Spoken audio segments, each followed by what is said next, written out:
那第一个就是流动性的检验，它是把最近12个日历月月成交金额中位数由大排到小，前20%就是无条件的通过流动性筛检。那 B 就是最近12个日历月中至少有8个月的自由流通周转率达5%。那什么是自由流通周转率？大家就可以去查一下，它就是讲说这家公司发的股票流通在外股数至少12个月有8个月，它的这个流通股数有5%是有被流动的，也就是他们要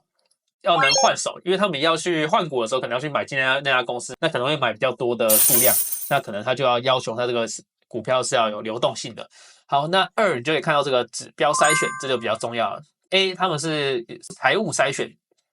第一个是近4季营业利益总和大于0，那这个是不是符合优胜劣汰的标准？那这个就是为什么这个是，就比较了解营业利益总和是什么意思。营业利益在直播当中，我举一个例子，假如你经营一家面店，对不对？那你的营业收入就是你卖面会拿到的钱，那你的营业成本就是你的面粉，那营业收入减营业成本就是你的营业毛利，那营业毛利再扣掉营业费用，就会是营业利益。那费用有哪一些？通常会是推管研，第一个就是推销，第二个是管理，第三个是研发，还有一些利利扣扣的，对不对？那你扣掉就是你的营业利益，那营业利益通常就代表这个公司的本业所赚到的钱。那近4季本业赚到钱大于0，那是不是和这家公司会不会赚钱？那一定是有相关的。所以我觉得财务筛选就符合优胜劣汰的条件。